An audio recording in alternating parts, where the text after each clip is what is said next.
में आप सभी का स्वागत है। मैं हूं आदित्य नामदे। आखिरकार वही हुआ जो राजनीति और प्रशासन के आला हुक्मरान करते हैं। 4 लगातार हार के बाद कहां ये कहा जा रहा था कि कांग्रेस अपने मुखिया को बदल देगी, लेकिन अब ये संकेत मिलने लगे कि मुखिया ही कांग्रेस के छोटे सिपा सालारों को बदलने की तैयारी में है। दिल्ली से लौटे दीपक बैज जब मीडिया के सामने आए तो उन्होंने ये कहकर कुछ पल के सभी को चौंका दिया कि होली के बाद कांग्रेस संगठन में बड़े फेरबदल होंगे। दीपक बैज को लेकर पहले रिपोर्ट देख लेते हैं, फिर इस चर्चा को हम आगे बढ़ाएंगे।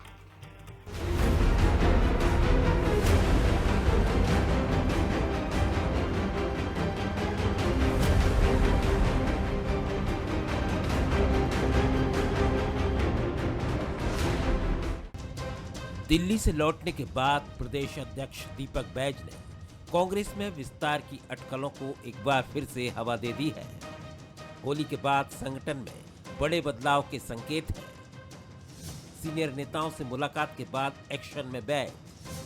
छत्तीसगढ़ कांग्रेस संगठन में होगा बड़ा बदलाव। होली के बाद संगठन में विस्तार करेंगे बैज।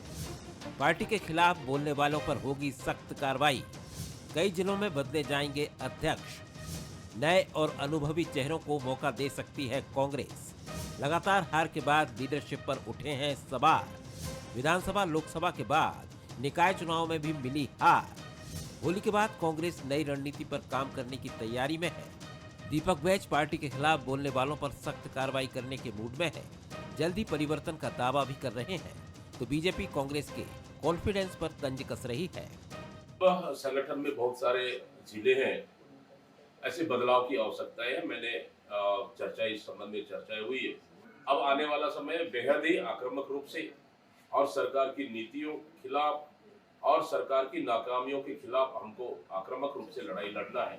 इसलिए जहां भी ऐसा कमजोर परफॉर्मेंस है वहां बदलने की आवश्यकता है। होली के बाद से और नए सिरे से फिर से हम लोग इसकी तैयारियां शुरू करेंगे। दीपक बैज तो पूरी तरीके से फेल हो चुके हैं।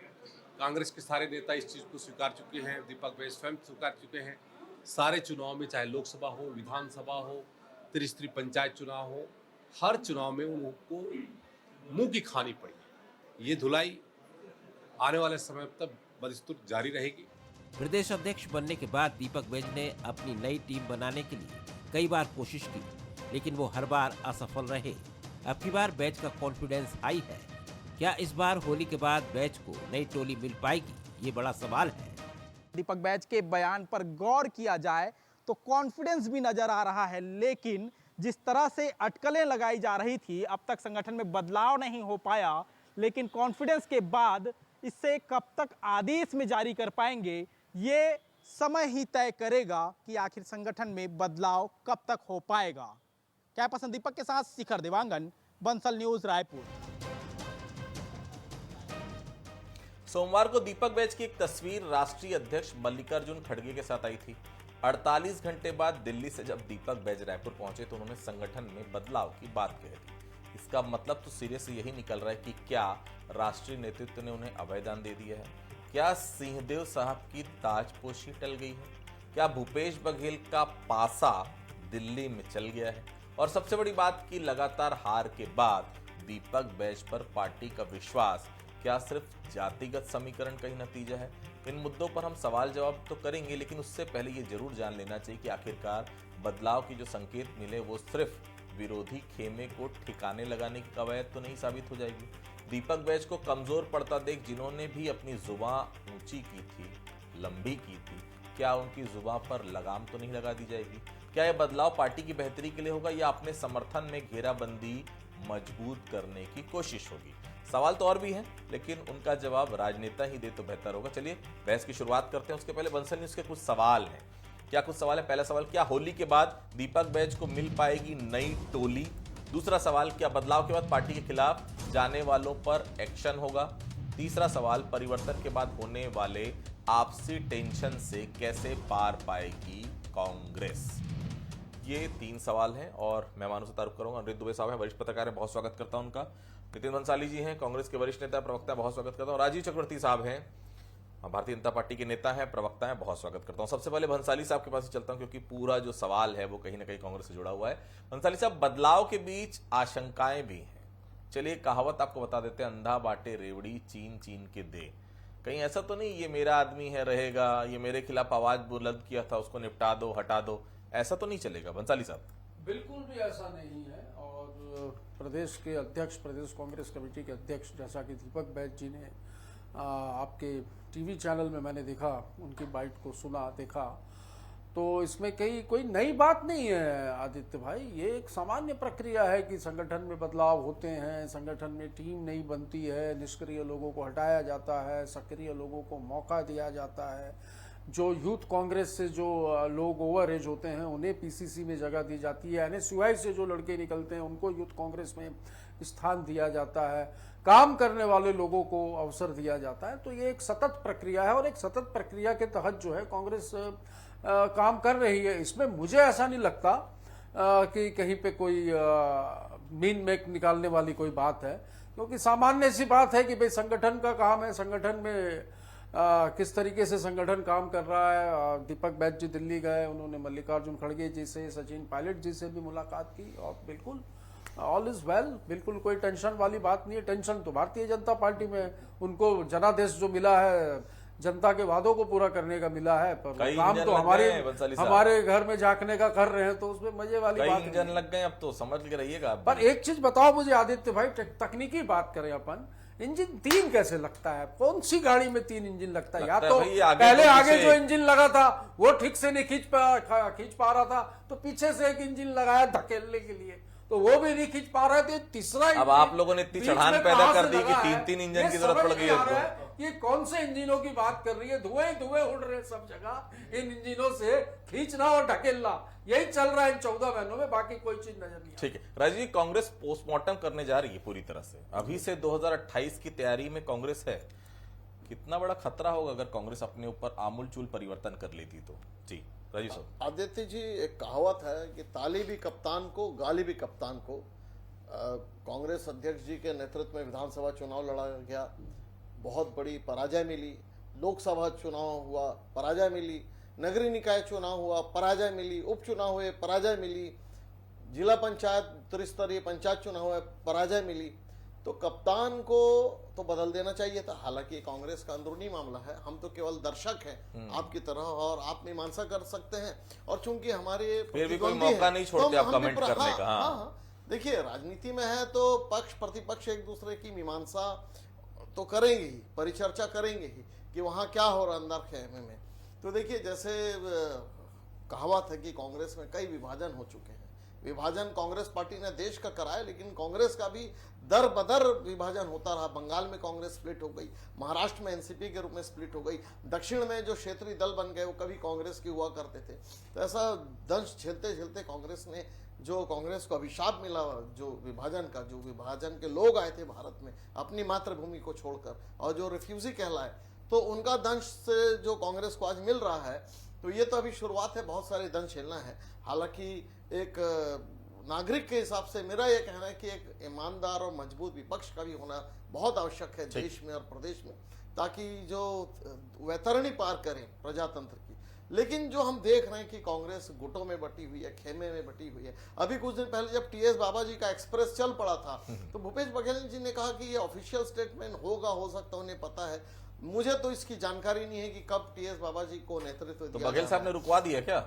तो वो नहीं, हम क्यों रुकवाएंगे? तो नहीं, बघेल साहब ने रुकवा दिया। हाँ, हो सकता बघेल साहब रुकवा दिए हैं, अभी वो महासचिव बन गए हैं, तो वो तो वो हो सकता। अच्छा, नितिन जी कह रहे थे कौन सी इंजन है, तो भारतीय जनता पार्टी 5 जनरेशन। हाँ, अब तो क्या दर्शक जानना चाहते हैं ये 3 इंजन वाली गाड़ी कैसे चलती है? हेलीकॉप्टर में और हवाई जहाज में भी जो इंटरनेशनल फ्लाइट होती है उसमें भी 2 इंजन होते हैं, 3 इंजन का आपको जानकारी नहीं। अभी जो नई टेक्नोलॉजी आई है, 5 जनरेशन जो कंपोजिट कॉम्प्रहेंसिव इंजन हुआ करते हैं, 3 इंजन, उसमें कितने भी इंजन हो, वो टर्बो इंजन से भी विकसित इंजन है, वो क्रायोजेनिक इंजन। चलिए अपन दूसरे दिशा में जा रहे हैं। वो बहुत विकसित है, और आप अपने इंजन का देख लीजिए, वो डिरेल्ड हो गई आपकी। ठीक है अनिरुद्ध जी, कांग्रेस वाकई में अजूबा पार्टी है।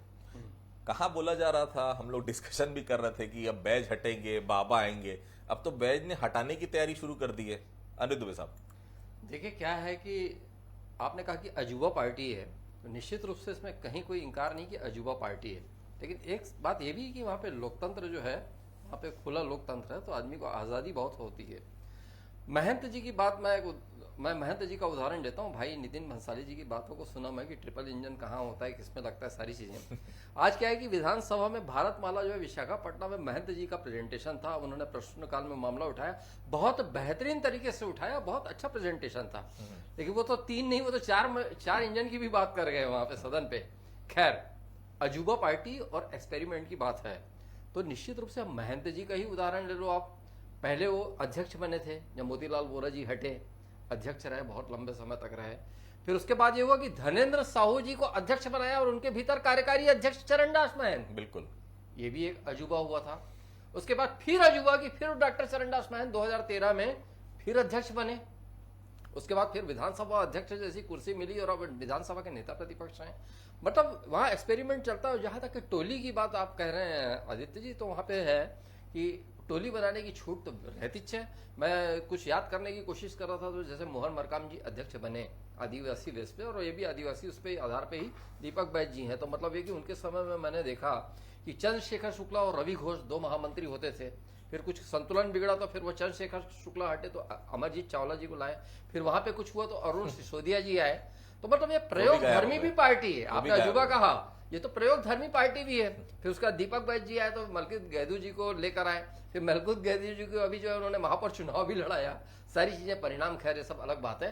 तो यहाँ पे जो है एक्सपेरिमेंट की खुली छूट है, खुला लोकतंत्र है, तो उसमें कहीं कुछ जो है उत्साह भी रहता है और कॉन्फिडेंस भी जगता है, तो कोई बुराई नहीं है। ठीक है। बंसाली साहब, आप लोगों ने कुछ लिस्ट बनाई है क्या, किन किन जिला अध्यक्षों को हटाने की तैयारी में? वही तो नहीं है जिन्होंने प्रदेश अध्यक्ष के खिलाफ मोर्चा खोला था जब थोड़े से बेचारे बीच में कमजोर पड़ रहे थे? बंसाली साहब, देखिए, नगरीय निकाय और पंचायत चुनावों के बाद पार्टी ने इस पर समीक्षा की है और समीक्षा करने के बाद कई भीतरघात की शिकायतें भी मिली।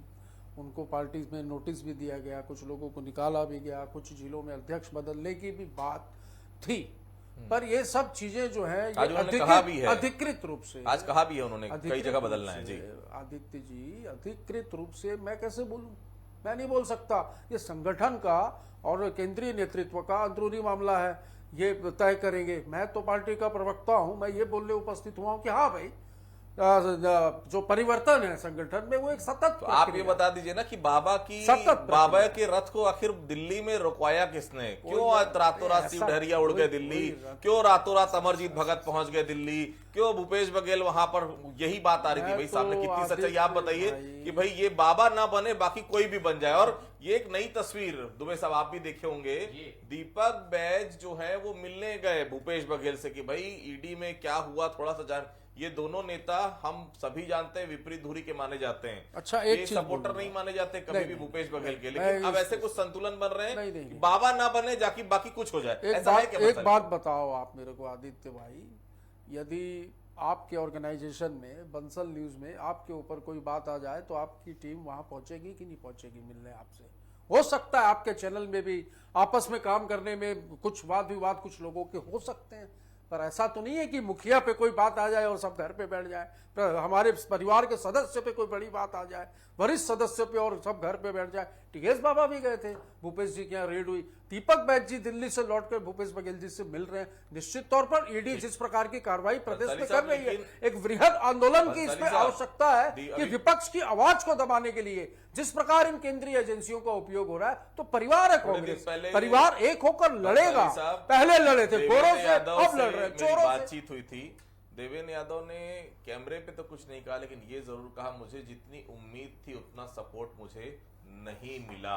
किसको बोला? ये आप लोगों को निश्चित तौर पर सोचनी बात है। किसको बोला? देवेंद्र यादव की बात करो। मैं ऐसा on camera Raju ji, T S Singh Deo के अरमान फिर से तो अधूरे नहीं रह जाएंगे? या फिर आखिरी वक्त में जिस तरह से डिप्टी सीएम बनाया गया था वही तो नहीं, कांग्रेस में कुछ अंत समय में कुछ नया परिवर्तन हो जाएगा? ऐसा नहीं लगता कि कांग्रेस अपनी सोच से बिल्कुल उलट काम कर रही? जी देखिए, कांग्रेस में जो दिखता है, जो 90 के समय में कांग्रेस मजबूत हुआ करती थी, फिर विपक्ष में आई, फिर दूसरों को समर्थन देने लगी, तो उस दौर में जो आप कह रहे हैं वैसा हो सकता है। टीएस बाबा को अभी रोक दें, क्योंकि हमने देखा है कि उनका व्यापक जनाधार है और छत्तीसगढ़ डोल रहा है, बाबा बाबा बोल रहा है। वो नारे अभी तक रुके नहीं है जो अंबिकापुर क्षेत्र में। छत्तीसगढ़ तो अभी डोल रहा है, फिर भी छत्तीसगढ़ डोल रहा है, अभी हकीकत में डोल रहा के समय था। नहीं तो वही नारा वापस लाने की कोशिश तो नहीं हो जाएगी कहीं अंत समय? बिल्कुल बिल्कुल, वो भी अपनी तरफ से जो आजमाइश कर रहे हैं भूपेश बघेल जी भी जोर आजमाइश कर वो रहे हैं, ब्रिजमोहन साथ में अग्रवाल जोर ये आजमाइश लड़ाई- कर रहे हैं, लड़ाई धर्मलाल सतह पे कौशिक जोर लड़ाई आजमाइश कर सतह- रहे हैं, अब वो बताइए, लता आजादी हुसैनी जी जोर की आजमाइश कर रही हमारी है, कितनी वो पार्टी राजेश का पुलक स्प्लिट जोर हुआ? आजमाइश कर रहे आपके हैं, पार्टी वो का अजय कितना हो चंद्राकर चुका जोर है? आजमाइश कर रहे हैं, कितने- वो रेणुका कितने सिंह जोर राज्यों में आजमाइश आप कर लोग रही हैं? है, वो सरोज पांडे भैया, जोर 100 आजमाइश कर भैया, रही है। 99 जोर तो आ आजमाइश तो जाएगा। आप क्या हो रही है भाई? जब यूपीए 1 और 2 सत्ता में अभी तक 2 मंत्री नहीं बना पाए, निगम मंडल आयोग में अभी तक किसी की नियुक्ति नहीं हो पाई। अरे भैया, मैं तो अपने खुश था घर में भाई, देख लीजिए। होली मना कर आ रहे हो, मेरे को तो अपने- लगा कुछ आयोग निगम में कुछ स्थान दे दिया कुछ होगा, घर- तो कहीं कुछ स्वागत घर हुआ सुधर होगा, नहीं रहा है। और यहाँ आके ये तो बता क्या रहे हैं मैं आदित्य डिबेट जी, में आया हूँ। कांग्रेस के अंदर जो ठीक है। आपस का जो संघर्ष है ठीक है वो व्यापक अनुज जी, हो चुका है, कांग्रेस वो जब आगे जब भी हो सकता है। बदलाव हुआ है कांग्रेस में तब तक विध्वंस हुआ है अधिकतर मौकों पर। इसका नतीजा हमने टीएस सिंहदेव को देखा है, जैसे डिप्टी सीएम बनाया गया, काफी लंबा समय बर्बाद किया गया, 2.5 साल के बाद झुंझुना पकड़ा दिए गए, निश्चित तौर पर पूरा सरगुजा साफ हो गया, आप गवाह हैं उस बात के। यूथ लीडर के तौर पर दीपक बैज को कमान दी गई, निश्चित तौर पर इस बात के लिए कि भाई यूथ को आगे बढ़ाएंगे, आदिवासी लीडर है, निश्चित तौर पर फायदा होगा। बस्तर भी पूरा साफ हो गया, 4 लगातार हार हो गई। इस बार जब संगठन में बदलाव की बात हो रही है अनुज जी, तो आपको क्या लगता है कांग्रेस के लिए फायदा होगा या नुकसान होगा? देखिए क्या है कि पूर्व में डॉक्टर चरणदास महंत जी, मुझे बार बार उसी नाम पे लौटना पड़ जाता है। बात आप टी एस सिंहदेव जी की कर रहे हैं, लेकिन उन्हीं से संबद्ध है। एक बार टी एस सिंहदेव जी ने कहा था कि जब वहाँ पे सेमीफाइनल था तो वहाँ तो 4 लोग थे, भूपेश बघेल, टी एस सिंहदेव, मैं और ताम्रध्वज साहू। अब फाइनल वाला मामला आया तो फिर वो जो है वहाँ की स्थितियाँ बदल गई, ये उनका कथन था, आपको याद होगा। बात टी एस सिंहदेव जी की है तो वहाँ पे जो है उनकी अभिव्यक्ति तो सामने आती थी, वो 2.5 साल के रूप में आती थी। उन्होंने कहा कि कुछ तो बात हुई होगी तब तो ये मीडिया में आ गई है, इस चीज़ को उन्होंने कहा। लेकिन अभी की जो स्थिति में मुझे लगता है कि मतलब जो उनकी जो मनोस्थिति को थोड़ा सा मैंने समझने की कोशिश किया, चाहे मीडिया के माध्यम से हो या कभी प्रत्यक्ष भी देखा मैंने, तो मुझे लगा कि पूरी तरह वो तैयार रहे होंगे प्रदेश अध्यक्ष के लिए, ये नज़र नहीं आया। और जहाँ तक कि पार्टी का आदेश है तो मैं हर कुछ करने के लिए तैयार हूँ, वो उनका कथन हमेशा रहा। तो क्यों, मतलब ये कि ये एक रहस्य है एक तरीके का कि क्यों वो अध्यक्ष पद की वो कुर्सी जो है बाबा संभालना नहीं चाह रहे हैं। और आज की तारीख में जो है देखिए क्या है कि नेता प्रतिपक्ष जब थे छत्तीसगढ़ विधानसभा के और घोषणा पत्र समिति में थे तो उन्होंने पूरे प्रदेश का भ्रमण किया था, और 2 ताकतें जो है कांग्रेस में बरोबर की नजर आती थी, भूपेश बघेल और टी एस सिंहदेव। तो मैं आज भी बाबा को कमतर नहीं आंकता, लेकिन ये समझने की बात है कि उनके मन में क्या चल रहा है।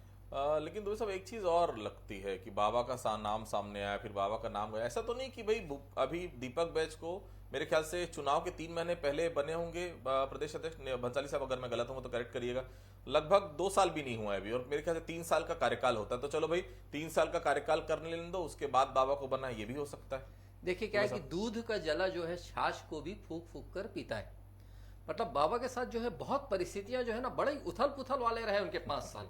मतलब बात 2.5 साल की हो, वो वित्त, आपको याद होगा वित्त मंत्रालय चाहते थे जैसे ओपी चौधरी जी को, बिल्कुल नहीं, यहाँ पे बहुत उदारता के साथ दिया गया। तो क्या वहां बाबा को दिया गया? क्योंकि मेरी बात हुई थी बाबा जी से, मैं बिल्कुल इसलिए दावे के साथ कहता हूँ। तो मैंने कहा कि सर क्या इच्छा है, तो बोले मैं फाइनेंस चाहता हूँ, वो नहीं हो पाया। फिर बात 2.5 साल वाली आई, फिर उसके बाद ये है कि कुछ परिस्थितियां ऐसी निर्मित रही कि पंचायत मंत्री पद से उन्होंने जो पंचायत मंत्री पद को छोड़ दिया। फिर ऐसी अनेकानेक ऐसी परिस्थितियां निर्मित आई, मतलब उनके ऊपर आरोप लगे, वो आरोप बिल्कुल मैं कह सकता हूं कि असत्य थे। कोई क्यों किसी की कोई मतलब जान लेके जो है वहां पे जो है मुख्यमंत्री बनना चाहेगा? तो ये कुल मिला के जो वही दूध का जला जो छाछ को भी फूक फूक कर पीता है। जो कुछ भी हुआ मतलब है कि बाबा चाह रहे होंगे कि जो भी हो तो कंक्रीट हो। ठीक। भंसाली साहब, इतनी बड़ी पार्टी है आप लोग की, एक बात बताइए, हार के बाद दीपक बैज पर कई सवाल उठ रहे हैं। ऐसा नहीं लग रहा कि पार्टी में जब नेता पर ही अविश्वास हो, विरोध की बात आ रही हो, उन्हें बदल देना था? किसी सर्वमान्य नेता को अगर जगह दी जाती तो शायद कार्यकर्ता ज्यादा उत्साहित होकर काम कर पाता। जो कार्यकर्ता देख रहा है, जो खुद वो चुनाव लड़े, खुद नहीं जीत पाए, उसके बाद गेंदू जी को लड़वाए, वो नहीं जीत पाए, लोकसभा, विधानसभा, बाई इलेक्शन सब हार गए, नगर निगम, पंचायत सब गंवा दिया। कम से कम कोई नया नेता आता तो और अलग ऊर्जा से काम हो पाता पार्टी के भीतर। भंसाली साहब, दीपक बैज में किसी प्रकार की कोई कमी नहीं है, बड़ी मजबूती से उन्होंने मुद्दों को भी उठाया है, चुनाव भी लड़ा है।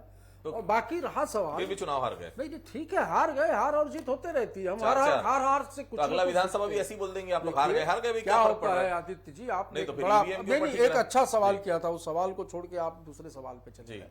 अगर मैं कहूंगा आदित्य जी मैं आपको कैसा लगता हूं तो आपका नजरिया मेरे प्रति कुछ और होगा। मैं राजीव चक्रवर्ती को कहूंगा, उसका नजरिया मेरे प्रति आज तो पूरे होली के रंग में है राजीव जी, होली सत्ता में है, खुमार है होली का। अनिरुद्ध जी को कहूंगा, उनका नजरिया मेरे प्रति कुछ और होगा। आपके कैमरामैन को पूछूंगा, उसका नजरिया मेरे प्रति कुछ और होगा। तो एक आदमी की सोच हर व्यक्ति के लिए एक जैसी नहीं हो सकती। हो सकता है बड़ा ऑर्गेनाइजेशन है, बड़ा संगठन है, थोड़ी बहुत चीजें देखिए, चार बर्तन है, थोड़े बहुत बचते हैं, पर ये हमारा परिवार है, हम बाद में फिर उसको सब चीजों को ठीक करके हमारे काम पे लग जाते हैं। और रहा सवाल, एक बहुत अच्छा विपक्ष है, इनके विपक्ष में क्या स्थिति थी और हमारे विपक्ष में देखिए 35 विधायक हैं, 36 विधायक आज भी एक मजबूती के उसमें है। वो तो ठीक है, कुछ थोड़े बहुत परसेंटेज से हम चूक गए हैं, वो तो इनको वो तनाव तो इनके लिए है कि पहले एक देवजी भाई पटेल थे, अब 6 देवजी भाई पटेल है विधानसभा में। वो तनाव तो इनको होना चाहिए कि इनके ठीक है, विधायक की अपना काम करती, पर ऐसे अपरिपक्व लोगों को मंत्री क्यों बनाया भाई, जो वहां विधानसभा में खड़े होकर जवाब नहीं दे पाते। ठीक है, ट्रेनिंग देनी थी। ठीक है राजू जी, कांग्रेस के अंदर जो अंतर्द्वंद चल रहा है उससे आपको फायदा मिल रहा है निश्चित तौर पर, क्योंकि विपक्ष हमेशा मजबूत होना चाहिए राजू जी, चाहे किसी भी पार्टी का रहे। लेकिन यहाँ तो कुछ और चल रहा है, विपक्ष कमजोर है। इसलिए ऐसा तो नहीं कि सत्ता पक्ष जो विधायक है वो विपक्ष की भूमिका निभा रहे हैं। भाई अपनी सरकार की घेराबंदी कर रहे हैं ना विधानसभा, मतलब वो जानते हैं विपक्ष कमजोर है, चलो विपक्ष के साथ हम भी अपनी लाइन जोड़ लें, ऐसा तो नहीं है राजू जी? नहीं, बिल्कुल, अगर विपक्ष कमजोर होता है तो शिथिलता आ जाती है। आ गई है ना? नहीं, शिथिलता आ जाती है। ये एक कहावत है कि if the your defender is a lose you can be behave like a loser.